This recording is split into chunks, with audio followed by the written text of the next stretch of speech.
Hello learners and viewers, welcome to NIOS Studio. This is live PCP for Environmental Science Senior Secondary course of NIOS. I am Neelam Gupta, coordinator of Environmental Science course. Today we will discuss about disasters and their management. This is lesson number 12. Module है इसका contemporary environmental issues. In our previous program we have already discussed about natural disasters. So, जैसे कि flood था, drought है, earthquake है, tsunami है, जो कि समय समय पर होते रहते हैं और उससे ह्यूमन लाइफ और प्रॉपर्टी को काफ़ी नुकसान होता है. तो डिज़ास्टर्स खाली प्राकृतिक ही नहीं होते हैं, वो कुछ दूसरी एक्टिविटीज़ जो ह्यूमन एक्टिविटीज़ हैं, जैसे फायर हो गया, एक्सीडेंट हो गया, एपिडेमिक्स हो सकते हैं, किसी और फॉर्म में भी हो सकते हैं. तो नेचुरल की जगह ये भी नेचुरल डिजास्टर की तरह से ही डिवास्टेटिंग होते हैं. तो ये जो आज का प्रोग्राम है, this is part 2 of this lesson, जो कि हमने नाम बताया आपको डिजास्टर एंड देयर मैनेजमेंट. तो during this programme we will discuss man made disasters, जैसे कि फायर है, एक्सीडेंट्स हैं जो कि जिसमें शामिल होते हैं रोड एक्सीडेंट, रेल एक्सीडेंट और एयर ट्रैफिक एक्सीडेंट. और उसके साथ ही हम बात करेंगे इंडस्ट्रियल एक्सीडेंट्स की ब्रीफ में बात करेंगे, और कुछ बायोलॉजिकल डिजास्टर या एपिडेमिक्स की बात करेंगे. और साथ ही क्योंकि मैनेजमेंट की भी बात करनी है, तो हम community as well as government level initiative क्या है डिजास्टर मैनेजमेंट के लिए, उसके बारे में बात करेंगे. तो ये ओवरऑल हम जो बात करनी है वो बात करनी है कि certain disasters occur in nature by human activities, causes, effect and management of life, fire, rail, road, air, accident and epidemics, role of community and government based disaster management के बारे में. तो क्योंकि मैन मेड की बात कर रहे हैं, यानी मैन मेड डिजास्टर, उसको मैन मेड को हम एंथ्रोपोजेनिक डिजास्टर्स भी कहते हैं. और एंथ्रोपोजेनिक डिजास्टर जो होते हैं वो डायरेक्टली और इनडायरेक्टली होते हैं ह्यूमन एक्टिविटीज़ के चलते, ह्यूमन एक्शन और इनएक्शन के चलते. और इसका बहुत बड़ा एग्जांपल हमारे इंडिया में ही मौजूद है, वर्स्ट एग्जांपल कह सकते हैं हम. ये था भोपाल गैस ट्रेजेडी, जो कि 2 दिसंबर 1984 को हुई थी, जो कि दुनिया का सबसे वर्स्ट इंडस्ट्रियल डिज़ास्टर है. ये क्या था? क्योंकि जब union carbide India limited pesticide का एक प्लांट जो कि भोपाल में था, उसमें से रात में अचानक से गैस लीक हुआ और उससे लगभग 5 लाख लोग, जो गैस उससे लीक हुई, जो गैस का नाम था मेथाइल आइसोसाइनाइड और दूसरे केमिकल्स, उससे करीबन 5 लाख लोग एक्सपोज हुए थे. और मोर देन 1000 मतलब कितने हज़ारों लोग पहले ही घंटे में, लीकेज के पहले घंटे में ही मर गए थे. और जो टोटल एस्टिमेट देखा गया था वो था करीबन 5000 से 16000 के बीच में. ये डिवास्टेटिंग कैजुअलिटी जो हुई थी वो हुआ था. इट डजंट इंक्लूड, इसमें वो नहीं थे अदर जो इंडिविजुअल थी, सर्वाइवर जो थे वो इंड्योर सच जैसे ब्लाइंडनेस और ऑर्गन फेलियर, इनको नहीं हुआ. कहता जो गैस लीक के साथ ही हुए थे वो कैजुअलिटी इतनी थी. और इस तरह से ये हम कह सकते हैं कि ह्यूमन मेड डिज़ास्टर ये एक वर्स्ट डिज़ास्टर था, जिसका हम आगे भी बात करेंगे और भी तरह के डिज़ास्टर्स के बारे में. तो सबसे पहले हम बात करते हैं जो मैन मेड डिज़ास्टर है, वो है फायर. आग क्या है? आग कुछ भी चीज़ जल रही है वो आग ही है. यानी fires are events of burning something, they are often destructive, taking up toll of life and properties. इसका एक्सपीरियंस हम कहीं ना कहीं करते ही रहते हैं हमारे लाइफ में. और अगर देखा जाए तो अगर जैसे साइक्लोन आया, अर्थक्वेक आया, फ्लड आया और दूसरे जो नेचुरल डिजास्टर्स हैं, अगर उनको मिला दिया जाए तब भी जो कैजुअलिटी होती हैं, लोग मरते हैं, वो आग से ज़्यादा मरते हैं. इन सब कैजुअलिटी के अब देखें और साथ में हम आग से मरने वालों को देखें तो ज़्यादा होते हैं. तो हम कह सकते हैं. और इसके अलावा फायर जो है वो वाइल्ड लाइफ के लिए और फॉरेस्ट के लिए भी ग्रेट थ्रेट होती है, क्योंकि आग जो है बहुत जल्दी से स्पीड से फैलती है चारों ओर और बहुत कम समय में काफ़ी बड़े एरिया में फैलकर वो काफ़ी ट्रिमेंडस डैमेज भी कर देती है. अगर ये तो जंगल की बात की, अगर सपोज ये गांव शहर में अगर लगती है तो कहाँ कहाँ लग सकती है, घर में आग लग जाती है, झुग्गीज़ में आपने देखा होगा, और किसी इंडस्ट्री में अगर देखते हैं तो कोई बिल्डिंग में जैसे गोडाउन में लगे या फैक्ट्री में लगे तो काफ़ी जान और माल का नुकसान इसमें हो जाता है। और जैसे हमने बात की कि आग जो है बहुत जल्दी ही बड़े एरिया में फैल जाती है और इससे बहुत सारे लोग मर जाते हैं। एक तो बर्न से, जलने से, और दूसरा एस्फाइसिएशन यानी दम घुटने से भी काफ़ी कैजुअल्टीज़ होते हैं। ये क्या होता है, एस्फाइसिएशन का मतलब होता है कि oxygen, lack of oxygen and excess of carbon dioxide आपके ब्लड में बढ़ जाती है, और जो कि कारण होती है इम्पेयर्ड रेस्पिरेशन का। और जब हवा में इनसफिशिएंट ऑक्सीजन होती है तो सफोकेशन होता है, और सीवियर जब दम एस्फाइसिएशन हो जाता है तो डेथ भी हो जाती है। और आग से दूसरे इन्वायरमेंटल कंटामिनेशन भी हो जाता है, क्योंकि एयर है, वाटर है, सॉइल है, वो भी अफेक्टेड होती है।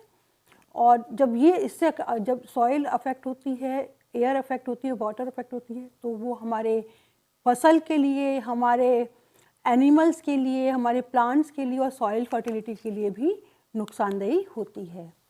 तो कुछ कॉजेज़ हैं जो कि हम इस ग्राफिक के थ्रू दिखाने की कोशिश कर रहे हैं। ये कॉजेज़ घरों में जो मोस्टली लग जाती है उसके कॉजेज़ हैं, जिससे आप देख सकते हैं कि किस तरह से कौन कौन सी चीज़ों से हमारे घर में आग लग जाती है। और जो कॉज हैं वो क्या हो सकते हैं, जैसे कि कई बार नोइंगली अननोइंगली हम कोई मैच स्टिक या सिगरेट को, जलती हुई सिगरेट को या माचिस तीली फेंक देते हैं तो वो आग पकड़ लेती है। Heating sources can cause fire, यानी जो भी जैसे घरों में हम काम कर रहे हैं। कुकिंग एक्सीडेंट भी कई बार फायर से लगती होता है, और fire can result due to unattended cooking. कई बार हम कुछ रख के आ गए और या गैस पर या स्टोव पर, उसके बाद में हम भूल जाते हैं तो भी आग लगने के चांस हो जाते हैं। साथ ही स्टोरेज और ट्रांसपोर्टेशन ऑफ इन्फ्लेमेशन मटेरियल, अगर वो ज्वलनशील पदार्थ हम एक जगह से दूसरी जगह ले जा रहे हैं तो उसमें भी आग लगने की संभावना हो जाती है।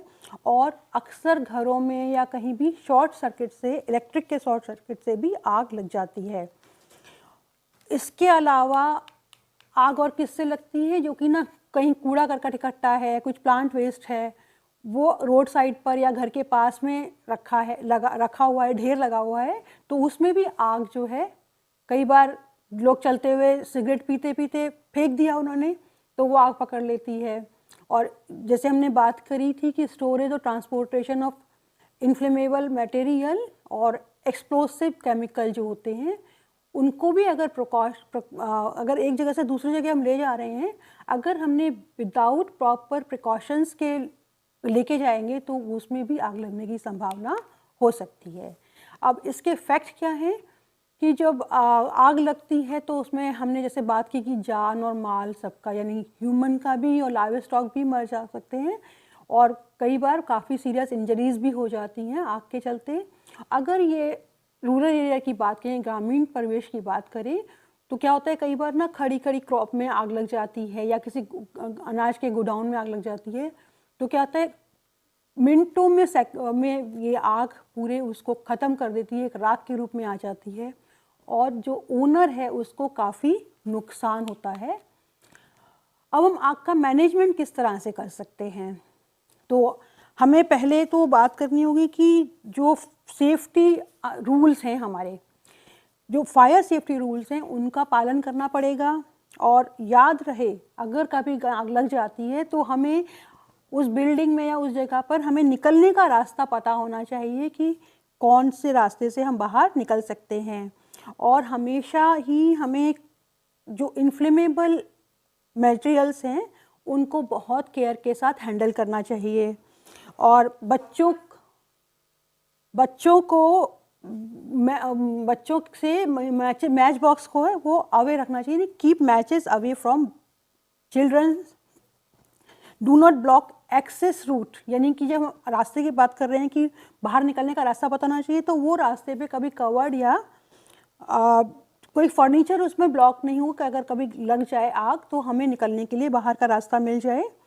और कभी आग जैसे लग गई है और मेजर है तो हमें इमीडिएटली फायर डिपार्टमेंट को कॉल करना चाहिए, और फायर डिपार्टमेंट का जो नंबर है, कॉल नंबर है, वो है हमारा 101। तो सबको पता होना चाहिए कि अगर ये इमरजेंसी नंबर है और इसको सबको याद रखना चाहिए, और कभी अगर ज़रूरत पड़े तो इमीडिएटली कॉल भी कर देना चाहिए।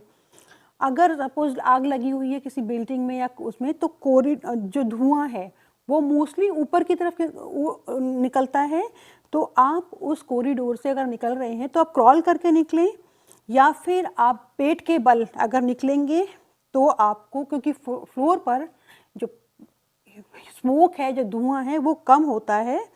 और find the at least 2 ways to escape from your home. अगर घर में भी हैं तो निकलने के लिए 2 गेट, 2 रास्ते ज़रूर होने चाहिए, कि अगर एक सपोज ब्लॉक हो रहा है तो हम दूसरे रास्ते से बाहर निकल पाएँ।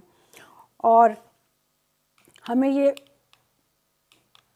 मेक श्योर करना है खुद को कि जब भी आपके घर में कुछ इकट्ठा हो जा रहा है वेस्ट मटेरियल, तो make sure that you remove all the waste material from work place and home on regular basis. यानी इकट्ठा ना करें, जो थोड़ा थोड़ा निकालते रहें और उसे डिस्कार्ड करते रहें। और हैजर्डियस मटेरियल जैसे कि पेंट है, सॉल्वेंट है, एडेसिव्स हैं, गैस का सिलेंडर है, वो भी हमें अलग रखना चाहिए, सेपरेट रखना चाहिए। यदि हमने किचन में ही अगर 2 सिलेंडर रखे तो भी हमें प्रॉब्लम है। हमें एक, अगर हमारा किचन में सिलेंडर यूज़ हो रहा है तो दूसरा सिलेंडर हमें उससे दूर रखना चाहिए, ताकि वो आग से दूर रहे।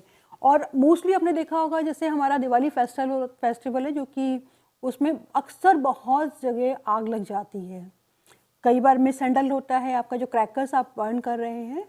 तो ख़ास तौर से बच्चों के लिए कि use them carefully under supervision of elders. यानी आप अगर बच्चे फायर क्रैकर्स अगर जला रहे हैं तो वो हमेशा या तो बड़ों के सुपरविज़न में ही जलाएं, और बड़े भी बहुत ध्यान से इसे इस्तेमाल करें। जैसे हम अपने घरों में अक्सर फायर के लिए एक्सटिंग्विशर रखते हैं। अगर कहीं भी देंगे, किसी भी बिल्डिंग में देखें या किसी उसमें, तो अलग अलग तरह के फायर एक्सटिंग्विशर्स हम यूज़ करते हैं।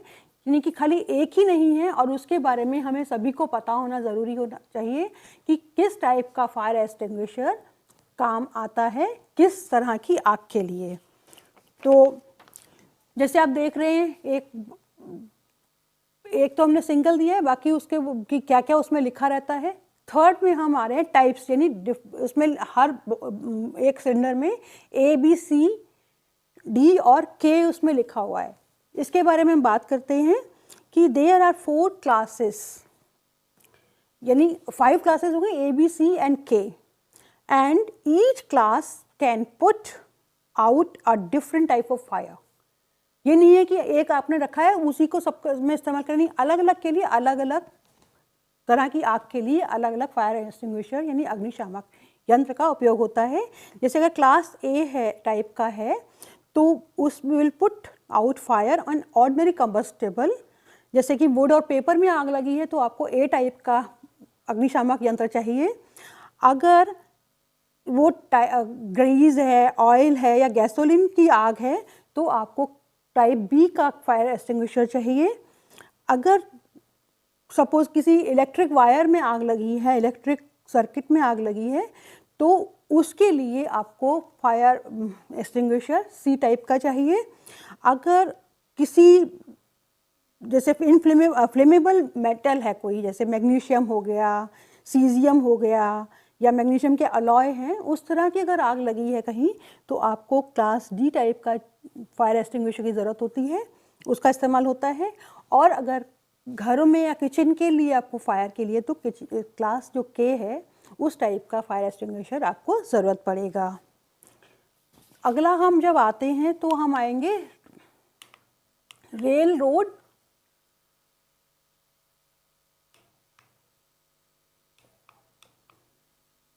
एक्सीडेंट्स के बारे में बात कर रहे हैं। तो एक्सीडेंट हमारे डिफरेंट तरह के होते हैं, जैसे कि रोड एक्सीडेंट हो गया, रेल का एक्सीडेंट हो जाता है, एयर का एक्सीडेंट है। तो सबसे पहले हम बात करते हैं रोड एक्सीडेंट की। रोड का एक्सीडेंट आपने हर समय, हर दिन आप अगर घर से बाहर निकलते हैं या कहीं, तो मोस्टली आपने देखा होगा कि एक्सीडेंट्स हमारे होते रहते हैं। रोड का बेसिकली यूज़ क्या था कि रोड एक्टिविटीज़ को डेवलप इसलिए किया गया था कि बेटर कनेक्टिविटी हो, एक जगह से दूसरी जगह जुड़े और हम अच्छी सर्विस मिल पाए। लेकिन हमारे रोड पर जो व्हीकल्स हैं उनकी संख्या बहुत बढ़ गई, क्योंकि हमारी जनसंख्या बढ़ी है और हमें मोड ऑफ ट्रांसपोर्ट भी बहुत बेहतर तरीके के चाहिए। और उसमें क्या होता है कि नंबर बढ़े व्हीकल्स का, और साथ में जो ट्रैफिक रूल्स हैं उन रूल्स का वायलेशन हम लोग ने शुरू किया। स्पीडिंग की चलते होता है, ड्रंकन ड्राइविंग, लोग शराब पीकर गाड़ियाँ चलाते हैं, और इसके साथ साथ हमारी व्हीकल का और रोड का भी जो मेंटेनेंस है, वो पुअर मेंटेनेंस होने के कारण इस तरह से बहुत सारे जो कॉजेज़ हैं जो कि रोड एक्सीडेंट के लिए ज़िम्मेदार हैं। तो जब रोड एक्सीडेंट के लिए ये सब चीज़ें हैं, ये जो कॉजेज़ हैं ये हैं। अब हम इनको सेफ्टी कैसे कर सकते हैं? तो जब अगर रोड पे चल रहे हैं तो हमें खड़े होकर दाएं बाएं देखना चाहिए, तब रोड क्रॉस करना चाहिए। हमें हमेशा अगर पैदल चल रहे हैं तो क्या करना चाहिए, जेब्रा क्रॉसिंग जगह जगह बनी होती हैं, उस हिसाब से हमें जेब्रा क्रॉसिंग से पैदल रोड को क्रॉस करना चाहिए। अगर हम टू व्हीलर चलाते हैं तो हमें हेलमेट पहनना ज़रूरी है, और आजकल तो रूल है कि जो पीछे भी बैठा है उसके लिए भी हेलमेट पहनना ज़रूरी होता है, अदरवाइज़ वो क्या करेंगे कि आपको फाइन करते हैं। अगर आप कार चला रहे हैं, कार से जाते हैं, कार का इस्तेमाल कर रहे हैं, तो आपको हमेशा आपका सीट बेल्ट इस्तेमाल करना पड़ेगा। और ड्राइव ओनली, क्या होता है आजकल की ना, बच्चों को व्हीकल दे दिया जाता है, बच्चे चला रहे होते हैं, लेकिन अगर उनको प्रॉपर लाइसेंस अगर मिल गया है, जिस एज में 18 की एज के बाद में लाइसेंस मिलता है, अगर वो आप इस एज को बिलोंग करते हैं तो आपको ड्राइविंग लाइसेंस मिलेगा, तो आप ड्राइव करें, अदरवाइज ना करें। फिर be familiar with road markings and honour them. आपने देखा होगा जितनी भी सड़कें हैं, कहीं ना कहीं आपको ये सारे सिंबल दिखाई देते हैं कि स्टॉप का क्या है, गिव अ वे का है, स्ट्रेट प्रोहिबिटेड, नो एंट्री का होता है, पेडेस्ट्रियन नहीं जा सकता है, कहीं हॉर्न का प्रोहिबिटेड होता है। लेकिन क्या हम इन सिंबल्स को मानते हैं? पहले तो नहीं मानते थे और कैजुअल लेते थे, लेकिन आजकल अगर आप इनको नहीं मान रहे होते हैं तो जगह जगह, काफ़ी जगह पर कैमरास फिट हैं। अगर ओवर स्पीडिंग करेंगे तो भी आपके पास में आपका चालान पहुंच जाता है, आपका फ़ाइन आपको पहुंच जाता है। तो कोशिश यही करें कि जो भी सिंबल हैं रोड पर हैं, उनको आप जब चला रहे हैं या रोड पर जा रहे हैं तो आपको ये सिंबल्स को ज़रूर ध्यान में रखना होगा। और डोंट रश, आपकी स्पीड को हमेशा कंट्रोल करें और अननेसेसरी ओवरटेक ना करें, क्योंकि the best way to safe on road is to follow lane driving. जब आप चल रहे हैं, अवॉइड ज़्यादा तेज गति ना करें, एकदम से एक्सेलरेट ना करें और डिसलेरेशन भी ना करें। और हमेशा आपके जो टायर हैं या फॉल्टी हेडलैम्प्स हैं, अगर टायर फटे हुआ है तो रिप्लेस कर लें, और समय समय पर आप टायर का प्रेशर है, आपका रेडिएटर का वाटर है, ब्रेक ऑयल है और फ्यूल का फ्रीक्वेंटली आप ध्यान रखें, चेक करते रहें। और जब कभी सामने से अगर कोई व्हीकल आ रहा है तो आप आपके जो लाइट है उसको डिम कर लें, dim your weep whenever you spot an oncoming vehicle, और maintain a safety distance from the vehicle in front। आप इस तरह से अगर करेंगे तो बहुत सारे आपके जो एक्सीडेंट की जो संभावनाएं हैं, बहुत सारे रोड के जो मिसहैप वो बच सकते हैं। और कभी भी लेन जंप ना करें, क्योंकि हम लोग मोस्टली लेन ड्राइविंग पर नहीं करते हैं, लेकिन लेन जंप करते हैं। लेन जंप करने से क्या होता है कि आपका जो एक्सीलेरेशन है वो कम होता है, और आप और इससे क्या होता है, जब आप लेन जंप करते हैं तो जो सामने से जो दूसरे व्हीकल्स हैं वो एंटिसिपेट नहीं कर पाते हैं कि आप किस तरफ से मूव करेंगे. तो it becomes difficult for other vehicles on the road to anticipate your move. Follow the maintenance schedule prescribed by the manufacturer. Overcome impatience, anger and intoxication during driving. और रोड रेज तो बहुत dangerous है. अगर गलती से कोई mishap हो गया है तो भी कोशिश करें कि शांत रहें. और अगर आप देखते हैं कई बार चलते चलते व्हीकल में आग लग जाती है, मोस्टली कार में जो सीएनजी से चलती हैं, तो उसमें अगर इन केस आपके व्हीकल में आग लग जाती है तो आप क्या करें, try to get out as early as possible and do not worry about the luggage या कुछ है वो नहीं, लेकिन अगर आपकी जान ज़्यादा ज़रूरी है उसको आप बचाएं. अब हम बात करते हैं रेल एक्सीडेंट्स का. मोस्टली हमने देखा है कि ये कॉमन है, रेल एक्सीडेंट होते रहते हैं और उसका जो मेन कारण है वो है डिरेलमेंट, यानी रेल का जो पटरी से उतर जाती हैं. वो क्यों होता है? कई बार ह्यूमन एरर की वजह से होती है, कई बार सैबोटेज या फिर नेचुरल लैंडस्लाइड अगर हो जाती है हिली एरिया में, या फिर कभी आग लग जाती है. तो इस तरह से रेल के एक्सीडेंट्स का रहता है. और rail accident lead in large number of casualty and material damage. और इंडियन रेलवे को हर साल इन एक्सीडेंट से बहुत ज़्यादा नुकसान होता है. तो रेलवे, क्योंकि कारण हमने बोल दिया, सेफ्टी मेजर्स हम क्या क्या ले सकते हैं रेल एक्सीडेंट्स को बचाने के लिए. तो रेलवे क्रॉसिंग पर pay attention to the signal and the swing barrier. जब भी, क्योंकि मोस्टली लोग क्या करते हैं, अननोइंगली वो क्रॉस करने में लगते हैं, वो सिग्नल या उसका जो इंजन का विसल है वो भी नहीं ध्यान रखते हैं.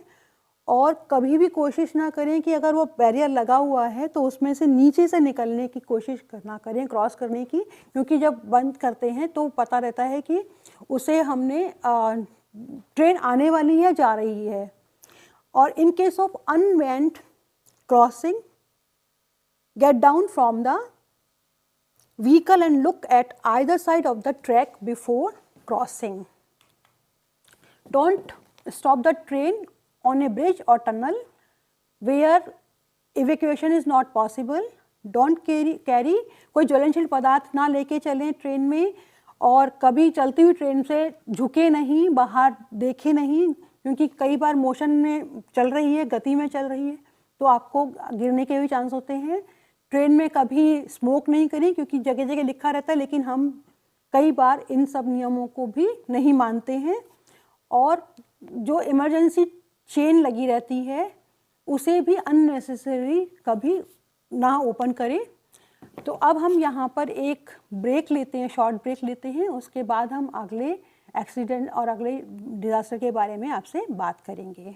ब्रेक में जाने से पहले हम बात कर रहे थे रेल एक्सीडेंट्स के बारे में. हमने बात की रोड एक्सीडेंट्स के, उसके कॉजेज़ की और कैसे हम सेफ्टी मेजर्स लेकर बच सकते हैं.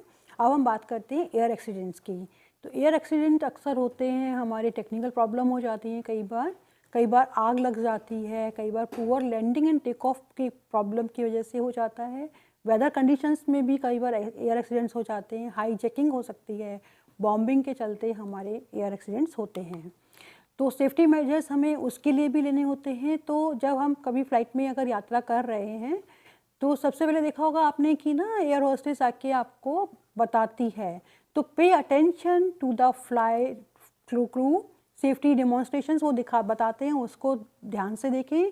और आपके जो पॉकेट होता है सीट के साथ, उसमें सेफ्टी कार्ड रखा होता है, उसके इंस्ट्रक्शंस आप ध्यान से पढ़ें. साथ ही ये जाने कि कहाँ पर इमरजेंसी एग्जिट है, और वो बताते हैं learn to how to open it, उसको ध्यान रखें. और always keep your seat belt, जब आप इंस्टेड ऑफ जब आप बैठे हैं तब भी आप सीट बेल्ट का इस्तेमाल कर सकते हैं। अगर कभी सिचुएशन पैनिक हो जाती है और इस तरह का कोई प्रॉब्लम आ जाए तो सबसे पहले आप शांत रहें, listen to the crew members and follow their instructions, वो जो बता रहे हैं। Before you trying to open any emergency door yourself and look outside the window. अगर कहीं आग बाहर दिख रही है तो दरवाज़ा ना खोलें, क्योंकि हो सकता है कि फ्लेम अंदर केबिन में मूव कर जाए। तो try to use an alternate route for escape अगर संभावना है। रिमेंबर, हमेशा याद रखें कि ना आग में जो धुआं है वो हमेशा ऊपर की तरफ चलता है, तो कोशिश करें कि नीचे ही रहें, और अगर वहाँ पर केबिन में भी स्मोक है तो आप नीचे ही स्टे डाउन। और अगर आपके पास कोई कपड़ा है, हैंकी है, नैपकिन है, तो आप उससे अपने नाक और मुंह को कवर करें। अब हम बात करते हैं इंडस्ट्रियल एक्सीडेंट की। हमने भोपाल गैस ट्रेजेडी के बारे में बात की पहले जब शुरुआत किया कि किस तरह से लीक हुई गैस, तो ये एक तरह से इंडस्ट्रियल एक्सीडेंट ही था। और इसमें इंडस्ट्रियल एक्सीडेंट्स जो है can be due to explosion हो सकता है, फायर के थ्रू हो सकता है, लीकेज हो सकती है ऑफ द टॉक्सिक और हैजार्डियस केमिकल्स, एंड जो कि बहुत ग्रेट एक्सटेंट में लाइफ लॉस होती है उसमें, और मटेरियल का भी, जान और माल दोनों की हानि होती है इसमें। Leakage of chemicals and explosion में भी ड्यू टू ह्यूमन एरर हो सकता है, टेक्नोलॉजिकल फॉल्ट हो सकता है कोई, या फिर जियोलॉजिकल हैजर्ड जैसे आपका अर्थक्वेक आ जाए या फ्लड आ जाए, उसमें भी ये हमारे एक्सीडेंट्स हो सकते हैं। और कई बार शॉर्ट सर्किट की वजह से भी ये इंसिडेंट हो जाते हैं। तो इसके इफ़ेक्ट क्या होते हैं? इसके इफ़ेक्ट कई तरह से हो सकते हैं। एक तो एंथ्रोपोजेनिक हो सकते हैं, यानी पीपल को जो लाइव स्टॉक है या फिर क्रॉप्स हैं उनको प्रभाव पड़ता है, हमारे एयर वाटर पर भी प्रभाव पड़ता है, और इसके इंडस्ट्रियल एक्सीडेंट्स के लॉन्ग टर्म और शॉर्ट टर्म भी प्रभाव होते हैं। तो जब लॉन्ग टर्म की बात करते हैं तो उसमें हमारे कह सकते हैं कि जो एक्सप्लोजन है और जो फायर या लीकेज जो है उससे कई स्ट्रक्चर डैमेज हो जाते हैं। If the chemical is in gaseous form में तो वो बहुत ज़्यादा बड़े एरिया में फैल जाता है। Geographical spread is fast and wide, many people may die either due to mechanical damage from explosion और फायर और due to toxicity of the poisonous chemicals. जैसे कि हमने बात की थी भोपाल गैस ट्रेजेडी में, the route of exposure to chemical released from an accident or from inhalation, आँख पे एक्सपोजर, स्किन कांटेक्ट के थ्रू हो सकता है, और इंजेक्शन के फॉर्म में भी हो सकता है। जो पॉल्यूटिंग एजेंट हैं वो देते हैं हमारे लॉन्ग टर्म और शॉर्ट टर्म दोनों ही तरह के प्रभाव देते हैं। जो इमीडिएट इफ़ेक्ट होते हैं उसमें कई बार लोग की डेथ हो जाती है, या फिर कई बार डिजीनेस लगता है, या हेडेक होने लगता है, या फिर हमारा इरिटेशन, आई इरिटेशन भी होते हैं। लेकिन जो लॉन्ग टर्म इफ़ेक्ट होते हैं उसमें जो है आपका कैंसर हो सकता है, हार्ट फेलियर का बहुत प्रॉब्लम हो सकता है, ब्रेन डैमेज हो सकता है, और इम्यून सिस्टम के डिसफंक्शंस हो सकते हैं, जेनेटिक डिसऑर्डर भी हो सकते हैं। जैसे कि हमने जब जापान में नागासाकी और हिरोशिमा पर एटम बम डाला गया था तो उसमें भी आपको जेनेटिक डिसऑर्डर आज भी देखने को मिल सकते हैं। अब इनका मैनेजमेंट कैसे करते हैं? इनका मैनेजमेंट करने के लिए हमें 4 तरह से हम कर सकते हैं। Inventory of hazardous chemicals, location of industries, community preparedness and other measures हम ले सकते हैं। तो हम फर्स्ट बात करेंगे इन्वेंट्री ऑफ हैजार्डियस केमिकल्स का। तो it is important to have an inventory of hazardous chemicals along with their quality, storage location and characteristic along with possible hazards associated with hazardous chemicals। और ये सभी employ को और जो वहाँ neighbourhood में जो लोग भी रहते हैं उनको भी बताया होना चाहिए कि इसका पोटेंशियल रिस्क क्या हो सकता है। तो inventory as far as possible high risk area demarcated and displayed along with indicating affected zone and safe routes for evacuation in the event of emergency. दूसरा है लोकेशन ऑफ इंडस्ट्रीज। तो अब ये डिसाइड किया जाता है, अब ये मना किया जाता है कि जो रेजिडेंशियल एरिया है उसमें कोई किसी भी तरह की इंडस्ट्रीज ना लगाई जाए, रेजिडेंशियल एरिया से, रिहायशी एरिया क्षेत्रों से उसको दूर लगाया जाए इंडस्ट्रीज़ को, और large buffer zone in the form of green belt होना चाहिए इंडस्ट्रियल एरिया और रेजिडेंशियल एरिया के बीच में। थर्ड है कम्युनिटी प्रिपेयरनेस। ये कम्युनिटी को भी अवेयर होना चाहिए कि जो भी है हजार्डियस इंस्टॉलेशन है आपके आसपास में, और उसके बारे में note how to combat the situation, कैसे आप बच सकते हैं। और some members of the community should monitor the potential risk and participate in safety training organized by the industries. पहले ये नहीं संभव था, लेकिन अब ये सब चीज़ें होती हैं। दूसरे और क्या मेजर्स ले सकते हैं, तो हम कर सकते हैं limit storage capacity of the जो टॉक्सिक केमिकल्स हैं उनकी कि इस कैपेसिटी से ज़्यादा, इस क्षमता से ज़्यादा आप नहीं रखेंगे। ओवर जहाँ भी होता है, अति जहाँ पर भी होती है, वहीं हमें नुकसान झेलना पड़ता है। और इम्प्रूव फायर फाइटिंग जो कैपेसिटी है, आपका वार्निंग सिस्टम है, और measures for preventing pollution dispersion है, इस पर भी काफ़ी एडवांस टेक्निक्स आ गई हैं, तो उनका हमें हमारे इंडस्ट्रीज़ में इस्तेमाल करना चाहिए। और develop emergency relief and evacuation planning for employees and nearby जो सेटलमेंट है उनको पता होना चाहिए कि अगर कभी इस तरह की आपदा आ जाए तो उससे कैसे हम निकल सकते हैं। और adapt insurance for employees and surrounding population which is mandatory under the law. अब बहुत सारे नियम कानून बन गए हैं जिसमें कि ये बताया जाता है कि आप अगर कोई हैजार्ड में है तो उसमें हम किस तरह से आप उसको लॉ है उसमें आपको आपका मुआवजा भी मिलता है। अब हम बात करते हैं बायोलॉजिकल डिजास्टर्स की। तो बायोलॉजिकल डिजास्टर्स क्या होते हैं? ये वो डिजास्टर्स हैं जो कि इफ़ेक्ट डालते हैं बहुत बड़े एरिया उसमें। तो कह सकते हैं हम biological disasters is the devastating effect caused by an enormous spread of a certain kind of living organisms that may be spread a disease, virus और एन एपिडेमिक। तो it can also a sudden growth in the population of a certain kind of plant or animal हो सकते हैं। जैसे locust plague की हम example लें तो it may be described as a disaster caused due to natural outbreaks of epidemics or intentional use of biological agent, जैसे कि वायरस हो गया, बैक्टीरिया हो गया, इसके थ्रू भी, और मार्कर ऑर्गेनिजम्स हैं, या फिर हम कह सकते हैं कि टॉक्सिन्स जो इन फूड और वाटर और इंसेक्ट वेक्टर के थ्रू ये ह्यूमन पॉपुलेशन में हार्म करते हैं। तो बायोलॉजिकल एजेंट्स कौन से हो गए कि जो लिविंग ऑर्गेनिजम्स हैं और they are toxic products that can kill the incapacitate यानी harm people, livestock and plants. तो बायोलॉजिकल वेपन्स की तरह से भी देखते हैं तो ये refer to as in poor man's bomb because they are easy to manufacture, can be deployed without sophisticated delivery system and have the ability to kill or injure hundreds of people. Simple devices can जो हो सकती हैं वो कैसे हैं, crop dusting airplane और small perfumes atomizers are effectively delivery system for biological agents. Epidemic का आजकल हमने बहुत नाम सुन रहे हैं, पेंडेमिक और एपिडेमिक, क्योंकि कोरोना से ये दोनों ही बात होती है। कोरोना के बारे में तो हम सब लोग जानते ही हैं, लेकिन हम बात करेंगे कि एपिडेमिक होता क्या है।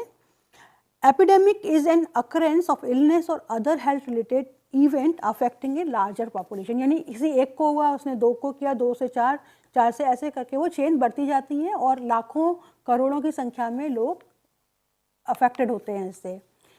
दूसरा वर्ड हमने जैसे बात की कि पेंडेमिक, तो इन दोनों में डिफरेंस क्या है? तो एपिडेमिक क्या होता है कि it is a certain disease that spread all over population across the borders with not distinct area, it is settled in and it is considered contagious and fatal it is closely related to poverty and ignorance, earthquakes and disasters हो सकते हैं। और pandemic क्या है कि an epidemic in which when new cases of a given area, given disease spread throughout a given population या area की कह सकते हैं at a rate that is greater than would normally be expected, कि जो सोच रहे थे कि इतना होगा लेकिन उससे ज़्यादा बढ़ जाता है, तो इस तरह से।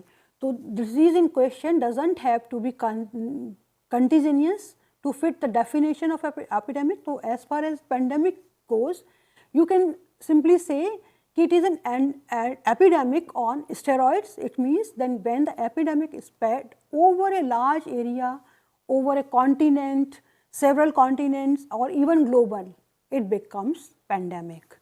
यानी कि अगर कोरोना की बात करें तो चाइना से स्टार्ट हुआ, अमेरिका, इटली, यूरोप की बात करें, यूके की बात करें, इंडिया, मतलब सभी पूरी दुनिया में ये फैल गया। और number of people who are becoming sick with the epidemic, disease is stable, मतलब ये हुआ कि disease is spreading over a great distance, but the number of people who are sick at any given time is remaining relatively the same, तो then it is not a pandemic. Finally हम ये कह सकते हैं for a disease to meet pandemic criteria it must be infectious, यानी कि आपको पता है कि जो कोरोना है वो पेंडेमिक डिजीज़ है क्योंकि वो बहुत बड़े एरिया में उसने अपना रूप दिखाया। आप देख सकते हैं कि करोड़ों की संख्या में लोगों की मौत हुई है, कितने करोड़ लोग इससे प्रभावित हुए हैं। तो जो एपिडेमिक्स के कॉजेज़ हैं वो होते हैं पुअर सैनिटेशन, वेक्टर्स हो सकते हैं, सीजनल चेंजेस और पॉवर्टी एंड ओवरक्राउडिंग। और इसके जो इफ़ेक्ट हैं वो आपको लार्ज स्केल पर भी दिखते हैं, और जो प्राइमरी है कि बहुत सारी डेथ्स आपको दिखेगी कि एपिडेमिक के चलते बहुत से लोग मर जाते हैं। और अगर सेकेंडरी इफ़ेक्ट की बात करें तो उससे जो है आपके सोसाइटी और इकोनॉमी में भी डिस्ट्रप्शन है, जो कि आप देख रहे हैं कि कोरोना पेंडेमिक के साथ जो है कोविड-19, उसके चलते दुनिया भर के देशों की इकोनॉमी भी प्रभावित हुई है। कितने समय लॉकडाउन रहा, जब लॉकडाउन रहा तो उससे भी काफ़ी फ़र्क पड़ा, कई लोगों का जॉब भी गया है, उसमें आर्थिक स्तर पर काफ़ी नुकसान झेलना पड़ रहा है। तो इसको हम मैनेज कैसे करते हैं, मैनेजमेंट मेजर्स क्या हो सकते हैं, प्रिवेंटिंग पब्लिक हेल्थ स्ट्रेंथन, हम जो कि आप देख रहे हैं कि काफ़ी चीज़ें हमारी बदली, हमने किट बनाए, हमने मेडिकल में काफ़ी किया, हमने आपका वैक्सीन बना रहे हैं क्योंकि उससे हमें निपटना है। इम्प्रूव सैनिटेशन, फ्यूमिगेशन, आपने देखा होगा कोरोना के समय में सैनिटाइजेशन का, हाथ धोने का, फ्यूमिगेशन का, ये सब वैक्सीन का अब काम चल ही रहा है। और contingency plan to deal with epidemics, और समय समय पर आपको वार्निंग भी पता चल रही हैं कि आप सोशल डिस्टेंसिंग रखते हैं, आप रेगुलर सर्विलांस रहता है, आपको समय समय पर इंस्ट्रक्शंस मिलते रहते हैं। अब हम बात करते हैं कुछ कॉमन डिजीज़ की, जो कि हैं हमारी डेंगू, HIV और मैड काउ डिजीज़। तो डेंगू से सब लोग वाकिफ़ हैं। डेंगू होता है एडिस मच्छर के उससे, और इस डेंगू फीवर को हम ब्रेक बोन फीवर या फिर डेंगू फीवर भी कहते हैं, क्योंकि ये एक्यूट है, इन्फेक्शियस है, मस्कीटो बॉर्न है, हेमरेज फीवर है। और इस फीवर के साथ साथ इसमें क्या होता है, जॉइंट्स में और बॉडी में बहुत पेन होता है, इसी वजह से इसे ब्रेक बोन फीवर भी कहा जाता है। और ये एक वायरस के थ्रू ट्रांसमिट होता है। जो वायरस है वो मच्छर के थ्रू जाता है। मच्छर का नाम है हमारा एडिस एडाप्टी, या फिर हम इसे एशियन टाइगर मस्कीटो भी कहते हैं। ये जो मच्छर है वो इन्फेक्टेड होता है ओनली जब कभी वो किसी इन्फेक्टेड पर्सन को काटता है, और इसका जो incubation during the first 3 days of them, जब वो अब जो विक्टिम है, जो बीमार को काटा है, और इसके पास ये लाइफ टाइम रहता है, और इसका जो इंक्यूबेशन टाइम है वो है 8 से 11 दिन का। और ये उस समय में ये मच्छर रिमेन इन्फेक्टेड रहता है लाइफ फॉर लाइफ, और ये जो वायरस है वो इंजेक्ट हो जाता है into the skin of the victim, और इस तरह से देयर इज़, उसकी कोई रेमेडी नहीं है, कोई स्पेसिफिक थेरेपी नहीं है। हमें सिर्फ मच्छर का जो है वो ब्रीड को कंट्रोल करना, मस्कीटो को कंट्रोल करना ही एक इफ़ेक्टिव वे है आपका डेंगू के लिए। दूसरा HIV है, जो कि काफ़ी ड्रेडेड डिसीज़ है और ये मिस्टीरियस इम्यून सिस्टम डिजीज़ थी। और HIV एड्स जिसको हम बोलते हैं, एड्स का फुल फॉर्म होता है एक्वायर्ड इम्यूनो डेफिशिएंसी सिंड्रोम, और ये डिजीज़ भी एपिडेमिक थी और करीबन मोर देन 21 लाख पीपल तक मर चुके हैं इसमें। अगर 2019 का हम डेटा देखते हैं तो इन्फेक्टेड जो है इस इन्फेक्शन से, HIV इन्फेक्शन से, वो 38 मिलियन पीपल हैं। और जो डिसीज़ जो है जिस वायरस के कारण होती है वो उसे कहते हैं HIV, यानी ह्यूमन इम्यूनो वायरस। इसके बारे में डिटेल में हम लेसन 11 में बात कर चुके हैं, तो यहाँ सिर्फ हम एक एपिडेमिक डिजीज़ के बारे में बात कर रहे हैं, बायोलॉजिकल डिजास्टर के बारे में बात कर रहे हैं, इसलिए यहाँ सिर्फ इतना ही बता रहे हैं। और ये मोस्टली जो ट्रांसमिटेड होती है वो होती है हमारी सेक्सुअल यूनियन और ब्लड ट्रांसमिशन के थ्रू ये डिजीज़ फैलती है। अगली डिसीज़ है मैड काउ डिसीज़, जिसे कि हम बोवाइन स्पॉन्जीफॉर्म इंसेफेलोपैथी कहते हैं, और ये कैटल्स में पाई जाती है, जो कि एक इन्फेक्शियस एजेंट के थ्रू होती है। और ये जो है इसका इंक्यूबेशन लंबा है और लगभग 2 से 5 साल में इसका वो रहता है, और इसका जो है डेथ जो है यूजुअली 1 साल के, अगर ये सिम्टम अगर दिख जाते हैं, मिल जाते हैं, तो 1 साल के अंदर में ये डिसीज़ उस मवेशी की डेथ हो जाती है और इसका कोई इलाज भी नहीं है। और फर्स्ट टाइम ये इंग्लैंड में 1986 में देखी गई थी, ख़ास तौर से सदर्न इंग्लैंड के पार्ट में, और ये जो डिसीज़ है उसको बाद में एपिडेमिक बताया गया था। अब हम बात करते हैं कि कम्युनिटी क्योंकि हमने डिज़ास्टर दोनों तरह के कवर कर लिए हैं, नेचुरल डिज़ास्टर भी बात कर दिया और मैन मेड डिज़ास्टर्स के बारे में बात कर दिया। क्योंकि मैनेजमेंट की बात कर रहे हैं तो हम 2 तरह से मैनेजमेंट करते हैं, कम्युनिटी लेवल पर और गवर्नमेंट किस तरह से करती है। तो हम बात करते हैं कम्युनिटी लेवल के मैनेजमेंट की। तो कम्युनिटी लेवल के मैनेजमेंट पर हम बात करते हैं प्रिपेयर्डनेस के लिए, हम बात करते हैं रिस्पांस के लिए, हम बात करते हैं रिकवरी के लिए, हम बात करते हैं मिटिगेशन के लिए।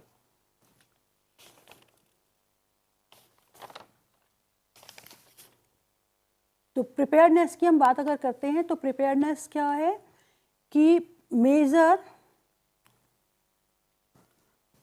To ensure that community and service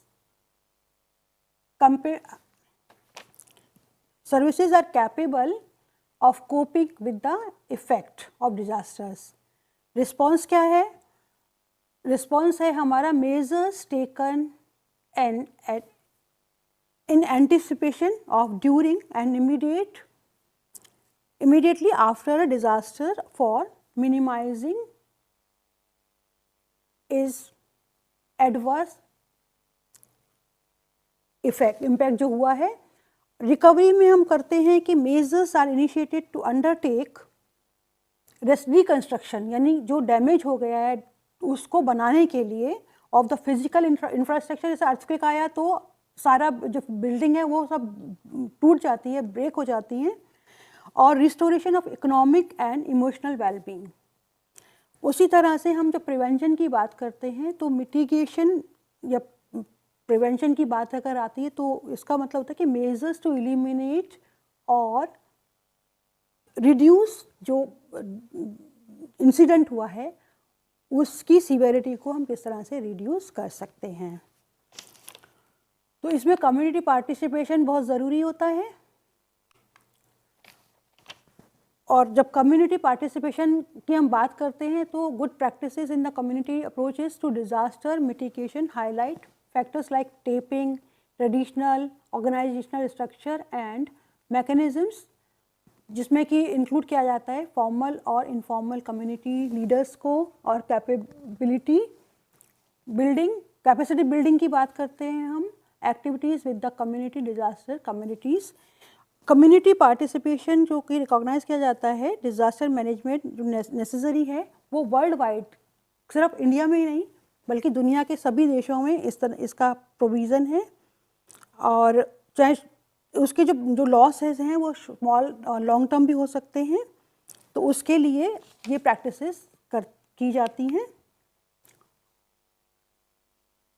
और इम्पोर्टेंस ऑफ वेरियस जो फॉर्म्स हैं एंड चैनल्स हैं, और public awareness and education using local dialect, values and culture and partnerships of the community with various stakeholders such as community-based organization, community leaders, government, NGOs, less vulnerable group और donor इसमें important होते हैं, क्योंकि community है तो community को उस जिस कम्युनिटी की हम बात करें, जिस एरिया की हम बात करें, हमें वो ये सारी जो चीज़ें हैं वो उन्हीं की भाषा में बतानी होती हैं, वहीं के लोकल हेल्प की लेकर ही हम इस सबको कर सकते हैं।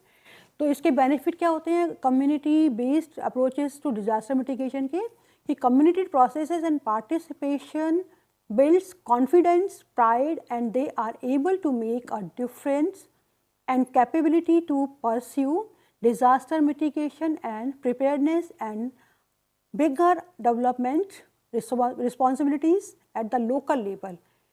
This leads to एम्पावरमेंट, क्योंकि सरकार से तो बाद में आता है, उससे पहले हमें लोकल लोगों के साथ ही मिलकर, कम्युनिटी के साथ ही मिलकर इस किसी डिज़ास्टर से अगर हो गया है तो उससे बचने के लिए कि कैसे हम उसको बाद में जो डिज़ास्टर आ गया है उसको कैसे हम उसके बाद की प्रॉब्लम को किस तरह से सॉल्व किया जाए। तो community involvement in risk assessment and risk reduction planning needs to ownership, commitment and individual and concerted actions in disaster mitigation, including resource mobilization,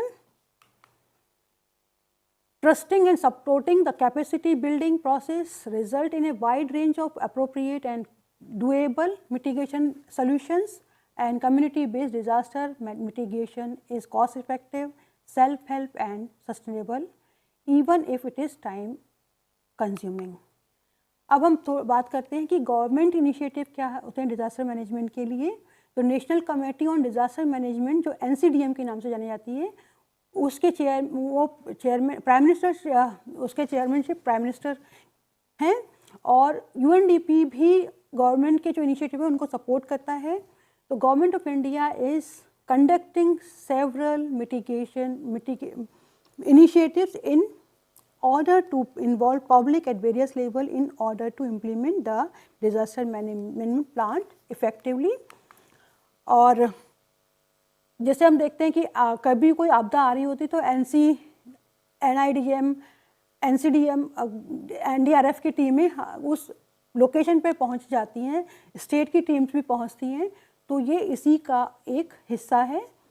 तो प्रोग्राम किस तरह से कंपोनेंट क्या है कि development of state and district disaster management plan है, फिर development of DMP and response plan at village, gram panchayat, block, urban और लोकल बॉडी के लिए होता है, फिर construction of disaster management team and committees at all level, जिसमें कि वुमेन को रखा जाता है, और capacity building of disaster management team जो है उसमें भी वुमेन को की भूमिका रहती है, उनको इन्वॉल्व किया जाता है, ट्रेनिंग प्रोग्राम हो कहीं भी हो उसमें, और integration of DMPs with local development plans, यानी लोकल के थ्रू ही ये होता है। तो अब हम